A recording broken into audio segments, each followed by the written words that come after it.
So I've been with the Samsung Galaxy A06 for about 3 weeks or thereabout now, and I would say Samsung didn't really do any major hardware changes and upgrades. Really, I think it's just down to the fact that it is the lowest in the A series lineup. Now, just 9 months ago, when the A05 was released, the base version of 4 gigs of RAM and 64 gigs of internal storage was sold for 95,500 naira. But do you know how much I got this one right here? Same 4 gigs of RAM, same 64 gigs internal storage, 165,000 naira. That's like, honestly, very crazy. But there is also the 6 gig RAM version that has 128 gigs memory, which would definitely cost a bit more, but that is the one I would definitely advise you to get, because as you can see right now, after downloading some basic applications and games I used to test this phone, I barely have enough space left from the 64 gigs. Okay, so before we continue, let me take a moment to appreciate Temu for sponsoring this video. This is like the second video they are sponsoring on the channel in a very short period of time. Now, for those who don't know, Temu is an online marketplace that offers a variety of products at a very competitive price range. And those products definitely include Samsung phones like the A35 5G, the A05, and even this A06 that we're talking about in this video. All of them you can get at one of the most competitive price range in any online shopping market. But one good thing about Temu that most people don't know is their price protection policy. That comes in really handy. Let's say if you order an item and after 30 days the price of that item drops, you can actually request for a partial refund. So download the Temu application using the link in this video's description. And also you can use the unique code showing on the screen right now to get a $100 coupon bundle. Once again, thanks to Temu for sponsoring this video. I guess it's time to get back to the video. Now, physically, the build quality is basic. It has a glass front, a plastic rear, and also plastic sides. Now, the back is still very glossy, so you would definitely need a case if you want to enjoy using this phone. As for the frame, well, they kind of like improved it a bit to make it look like what we had with the Samsung Galaxy A55 and the A35. I mean, it is now very flat, and also there is this groove, or if that's what I would call it, right here, that just makes the phone look way more premium than what we had with the Galaxy A05. Now, another addition to the A06 is a side-mounted fingerprint, which honestly, it's very good because I actually complained about it not being available in the A05.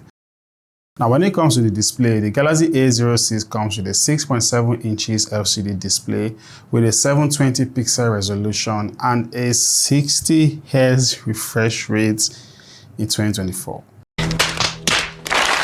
The bezels are still super thick, and Samsung's decision to still keep this teardrop notch, I think they really should change it.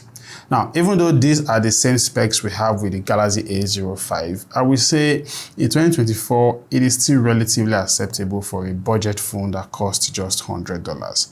You still get to have a very decent experience when you are viewing videos on YouTube or Netflix using this phone.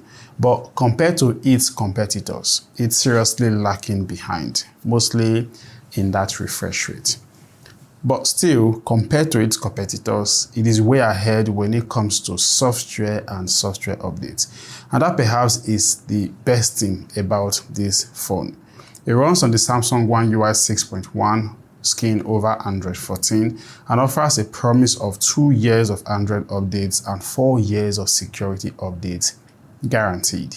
Now, that is something we can't say about other budget phones within this price range.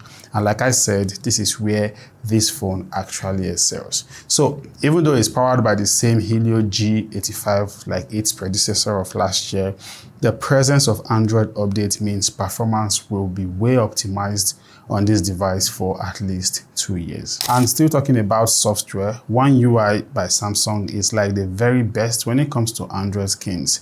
It is very robust and offers a lot of features and options that makes using this phone way much better than most of its competitors. But then it lacks some very basic features like screen recording and also top features like Galaxy AI. So if you were expecting it to be on this phone, just squash that thought. Yeah. Now let's switch back to the performance. Like I said, it's powered by the MediaTek Helio G85, like what we had last year. My expectations using this phone has been at best satisfactory in the way it handles everyday tasks and light gaming. But anything more than that, you can expect this phone to struggle. There isn't much to say about the Helio G85 in 2024. It's been around for a while and it can't really do much other than basic stuffs. Now, your high graphics games like Call of Duty Mobile and the rest will play. You can download them and play, but what you want to expect is frame drops, lags, and stuttering. So if you can't cope with all of these, then you don't want to play games on this phone. And even though you will be paying more money for it compared to its competitors, the fact is that Samsung as a phone manufacturer have a record of better durability with their phones, which is mainly down to software updates and of course maintenance support. And that is at least what you definitely will be paying so much more money for. So at the end, I would say, yeah, it's really worth it over the long term. Now let's switch to battery. It comes with a regular 5000 mAh battery that delivers very good usage over time. My unit came out of the box with 55%, and yet I was still able to get up to 4 hours screen on time. So that means when it comes to battery management, yeah, this phone is very good. The Galaxy A06 also supports 25 watts fast charging. And even though I have the original Samsung charger with me here that I use for my S22 Ultra, it still took me almost 2 hours to get this phone back to 100% from around 14%. Now, let's talk about cameras.